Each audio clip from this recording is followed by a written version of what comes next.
هيعمل شرح النهارده يفيد ويفيد الناس ان شاء الله. يشرح مع بعض ان احنا هنعمل مثلا مندوب النسبة بتاعته 5/10 مثلا، تمام، او ½ تمام. دي نسبة ايه؟ نسبة المندوب من السداد. لو سدد المبلغ اللي هو ال1000 جنيه ده في تاريخ 120 يوم او اقل، المندوب هياخد نسبة 5%. طبعا احنا هنا عملنا الاول هنعمل شيتين. الشيت الاولاني اللي هي ورقة الفواتير اللي هي دي، تمام، مكتوب فيها رقم الفاتورة واسم العميل ومبلغ الفاتورة وتاريخ الفاتورة والمبلغ المسدد وتاريخ السداد المفترض يعني امتى هيتم، ونسبة المندوب واسم المندوب. طبعا الفواتير دي اللي هي نظام الآجل، يعني هو كده عطيني نظام آجل، اللي احنا قلنا ان هو في البداية عطى للعميل 120 يوم هيسدد خلالها، او لو سدد بعدها المندوب كده ملوش ايه نسبة. طيب، وعملنا شيت تاني اسمه الكوميشن او النسبة، في اسم المندوب واجمالي المبلغ المحجوز واجمالي العمولة. تعالوا نقول بقى احنا هنستخدم ايه. يعني احنا دلوقتي انا طبعا ما تكتب كل حاجة دي، كل حاجة انت هتكتبها كتابة، ما فيهاش اي معادلات ولا شيء، تمام. ما فيش بس غير نسبة المندوب هنا هتيجي تخليها تظل العمود كده وتخليها ايه برسنتج عشان تكون ايه بالنسبة. تدور على اللي هي دي برسنتج، تمام، حلو جدا. نيجي بقى هنا في المبلغ المسدد خلال ال120 يوم، يعني المندوب كده هياخد نسبة على المبلغ المسدد خلال ال120 يوم. هنقول له ايه؟ هنكتب يساوي واقول له اف، تمام، دي قاعدة شرطية. حلو الكلام. اف ايه؟ انا بقول له اف ان المبلغ المسدد ده، تمام، هيساوي مين؟ هيساوي علامتين تنصيص وكوما علامتين تنصيص. يعني ايه الكلام ده؟ يعني انا بقول له هو المبلغ المسدد هو نفسه بيساوي نفسه، تمام، واعمل كوما تاني واقول له ايه؟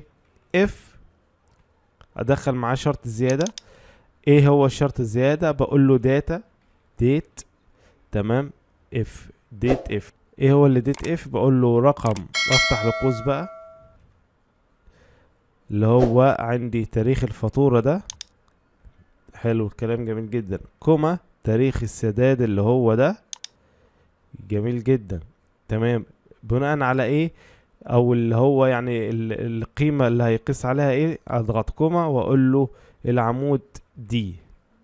العمود ايه دي؟ اللي هو عمود التاريخ اللي هو ده.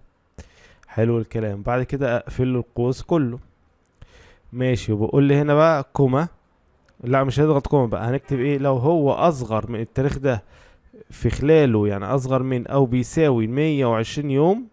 طبعا 120 هنا نكتب 120، تمام. يعمل ايه؟ كوما، اكتب لي اللي هو المبلغ المسدد اللي هو اي 4 اللي هي دي، تمام. لو القيمة مظبوطة كده، غير كده اعمل صفر. لو سدد بعد 120 يوم اعمل ايه؟ صفر، واضغط على انتر. هنا قال لي ايه؟ عندك مشكلة اللي هي اف داتا اف، تمام. طيب مش مشكلة، نيجي هنا، شايف ظبطت معايا اول ما ضغطت اوكي ظبطت معايا. طب ليه هو جابها لي داتا اف هنا؟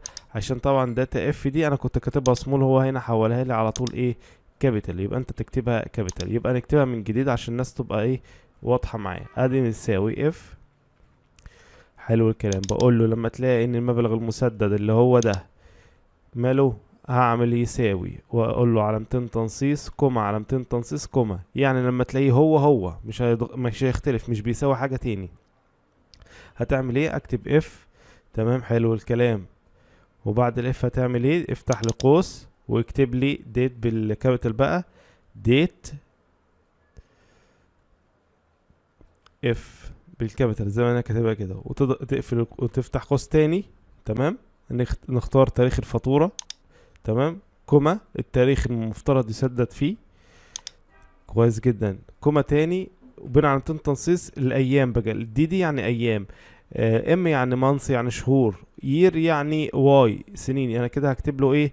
ايام. اقفل القوس واقول له لما هتلاقيه اصغر من او بيساوي 120 يوم، تمام، كوما هات لي اللي هو المبلغ المسدد اللي هو ده، غير كده اكتب لي ايه؟ صفر. واقفل القوس ثم اقفل القوس مرة تاني واضغط انتر. جابها لي ايه؟ جابها لي هنا 1000 جنيه ده المبلغ المسدد. ليه؟ علشان هو هنا ما تجاوزش ال120 يوم. هو هنا سدد تاريخ الفاتورة كان 1 يناير، وتاريخ السداد كان 1/3، ما تجاوزش الايه 120 يوم، يعني حوالي شهرين 60 يوم. كده كويس جدا. نسبة المندوب هنا تكون 5%. طيب تعالى نقيس على نفس المناديب التانيين، ننزلها لتحت كده. قال لي ده تجاوز ده. ليه العميل باع تجاوز هنا؟ عشان ده كان خدها في شهر يناير. طبعا الشهر عندي انا بيبتدي من الاول. خدها في 15/1، هو 15 يناير، وسددها فين؟ سددها 20/5، يعني بعد ازيد من 120 يوم. هنا مفيش مبلغ مسدد خلال ال 120 يوم. ونفس الكلام في العميل الاخير، برضو خدها في شهر ابريل وسددها في شهر اغسطس، يعني حوالي 4 شهور وزيادة. برضو هنا ملوش نسبة او مبلغ مسدد خلال ال 120 يوم. تمام جدا. العمولة هنا تتحسب ازاي؟ بنقول بيساوي المبلغ المسدد ده، تمام، في نسبة العميل اللي هي دي، واضغط انتر. اذا هنا عمولة العميل المندوب دي نسبة المندوب. طبعا نخليها مثلا باللون الاحمر الفاتح كده، او اللون البرتقالي.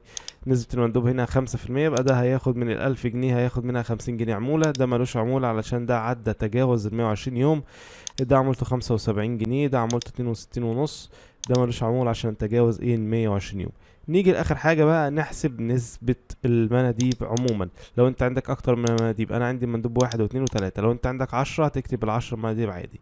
كويس، حلو الكلام. طيب الاجمالي هنا هنعمله ازاي؟ هنا هنكتب ايه؟ بيساوي، حلو الكلام، واقول له sum ifs، مش اف واحدة، ifs اللي هي اخرها اس، اللي هي دي. تمام جدا. يعمل ايه؟ انا هروح على شيت الفواتير بتاعتي واخد منه، اروح على شيت الفواتير اهو، وهاخد منه ايه؟ هاخد منه المبلغ المسدد اللي هو ده لاخر العمود. حلو الكلام، جميل جدا. بعد كده بضغط كوما، وانا واقف هنا برضو باخد ايه؟ اسم المندوب اللي هو ده.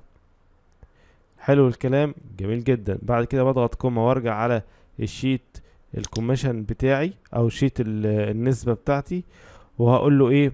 هقول له اسم المندوب بتاعي. طبعا نمسح اللي هي اتعملت هنا. اسم مندوب، اول مندوب عندي اللي هو مين؟ اللي كان موجود هنا، اللي هو في ايه؟ خانة A2. تمام، كويس جدا. واقفل القوس واضغط انتر. هنا جاب لي ايه؟ ده المندوب ده اجمالي المبلغ المحصل منه حوالي 2500، وانزلها كامل المناديب تحت. طبعا هنا ما حصلش حاجة خلال 120 يوم في المندوب رقم 2. لو رحت انا هنا على المندوب رقم 2 بالظبط، هنا ما حصلش حاجة، 0. لو رجعت تاني هنا مندوب رقم 3 حصل 1250 من العميل خلال 120 يوم، هنا حصل بالفعل 1250.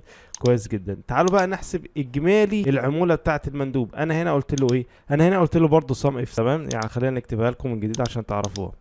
انا هنا بقول له ايه؟ بيساوي sum ifs، وهنا انا بحدد له بقى، احنا هنا اخترنا ايه؟ اخترنا نسبة المبلغ المسدد من شيت الفواتير خلال 120 يوم.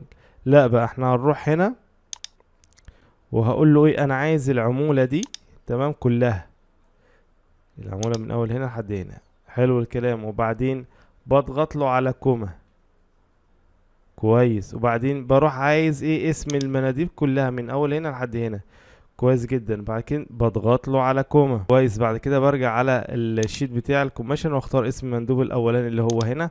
طبعا احنا بنحذف اسم الشيت، ويبقى ايه A2 معانا من اول مندوب اللي هو هنا. تمام. وبعد كده بقفل القوس واضغط انتر.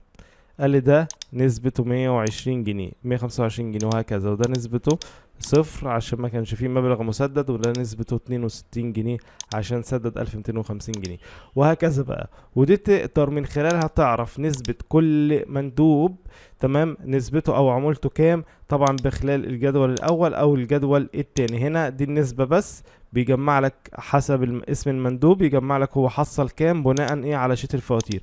يعني انت عايز تعمل الشيتين مفيش مشكلة، عايز تشتغل شيت واحد برضو اللي يريحك. هنا هتكتب اسم العميل والاسم المندوب، وهل المندوب ده العميل ده سدد خلال ال 120 يوم المبالغ، تكتبها هنا.